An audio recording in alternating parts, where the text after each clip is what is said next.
Anyone else? I would say some of the barriers would be, how are you going to get paid? Early on when you're starting, you're always wondering how you get the first one, of course, letter of credit. We never wanted to have anything to do with that again. But we did learn how to do letters of credit, so we were open to that. Actually put on our website, we do accept them, but we don't really want them.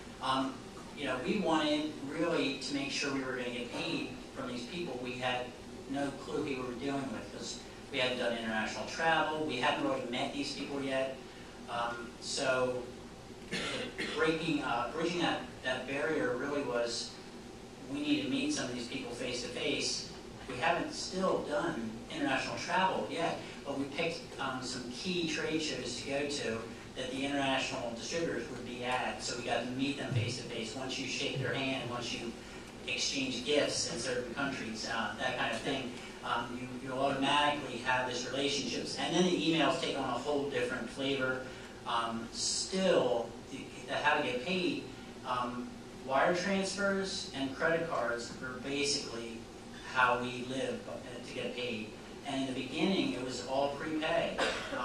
We really weren't willing to take too many risks unless we had checked out the company well enough. And again, early on, we didn't know how to do that. So, send us your company profile. Okay, it looks legitimate. Looks like you're pretty significant. You have a lot of salespeople. All right, we should try giving them that 45 maybe. So we try that on a $1,000 order. Like, that's our risk. And we get paid in 60 days. We were happy, very happy. We're like, okay, we're going to keep them on that 45. But most of the time, these companies are really okay with paying on a pro forma invoice. Probably out of all of our international sales now, half of it is prepayment. The other half are established distributors, and we have them in over 40 countries now. And we're still selling direct to customers who we have no representation in that country, and they'll hand over a wire transfer, and it's not very difficult for them. There are some countries, there's exceptions, but that's one barrier where it's always going to be one, but just kind of don't be afraid of it and ask for help. Thanks. Raises a good issue. Larry, I know you've worked on financing issues, clearly, obviously. We often hear that's one of the most challenging things to come over. What resources have you used to make sure that is not a challenge?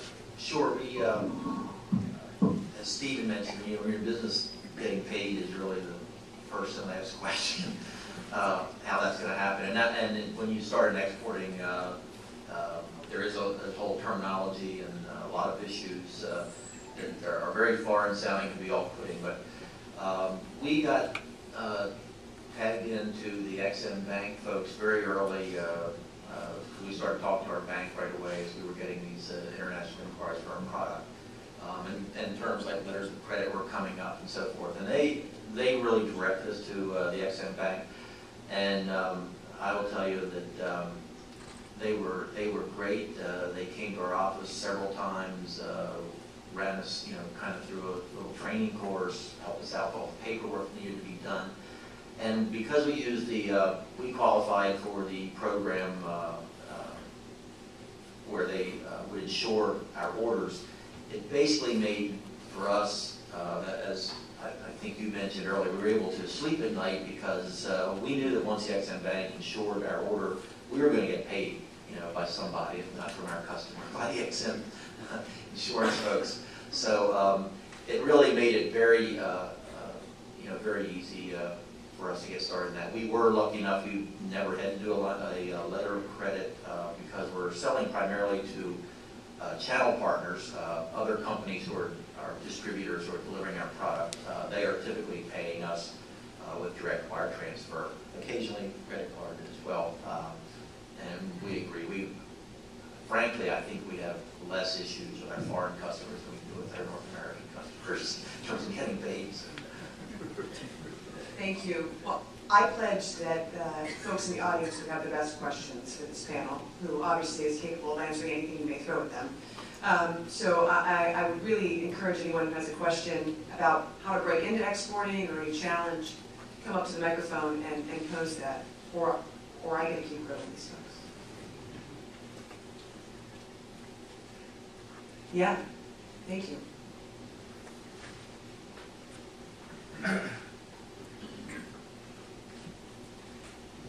Good morning. I'm Sam Waltz, also an ex-deponner, as some of you are up there, and I have two practices. One is a consulting practice I set up when I left DuPont almost 20 years ago, and one is an investment banking M&A practice. And we've done some work overseas, and we actually have a project, a client from China that's interested in doing some work here, so we're kind of working back that way. But my question really is, most of you are also going to have experience importing, buying from overseas as part of your business, and I guess I'm asking, what do you think is different about being on the importing side, and what can we learn from the way exporters from Europe or Asia interact with us? How can we improve how we work on the export side from what we learn? It's a good question. Anyone imports from some of your inputs, I assume? Yeah, again, we kind of have two experiences because we sell some of our products to foreign governments, and some of you may be targeting to do that. When you get an order from a foreign government, many times there's a buyback provision in the contract which says, you know, the government of whatever country is going to order, $1 million from you. You're making a commitment that you're going to buy $200,000 of product from companies in their country. It doesn't have to be associated with the contract that you got from them, but as a company you need to do that. So you have to be prepared for that sort of thing. And when you get involved in that, I think the importing is harder than the exporting, because unless you're willing to go out and spend the time and go over there and visit those companies, and from our standpoint, it's do the quality control inspections and make sure that when you put specifications in place, that they're interpreting them the same way that you're meaning them. Even when we deal with companies in the UK and Ireland, we speak the same language. Words we have mean something different to them. And it's amazing how you can get something wrong when you both said the right word from your interpretation of it. So I think you really have to be committed to going over to these companies in foreign countries. And when you do that, it's a great opportunity to go and meet people that you want to sell your products to. And I think we're doing this right now in China.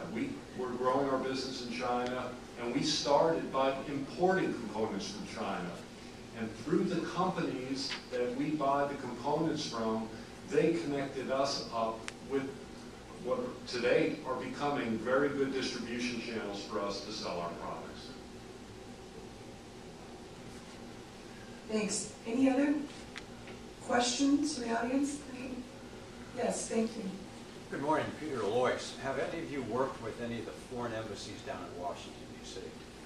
for your exports, or even perhaps for your imports? We have not, no. I have not, no. Yeah. Sorry. I said to myself, I'm not going to answer this question. I'll participate. We have a contract with the government of Israel. The government of Israel uses foreign military funds to procure some protective equipment, personal protective equipment from us. And we haven't ended up working with the embassy, but they have an office called the Mission. They have a mission in New York City that is an offshoot of their embassy, and that mission's responsibility is to work with all potential suppliers who are providing products to the government of Israel. So we work with them on a regular basis. Our purchase orders come from them, and actually the delivery of our product, while we don't physically ship the product to them, we sell it to them, and they take responsibility for shipping the product to Israel.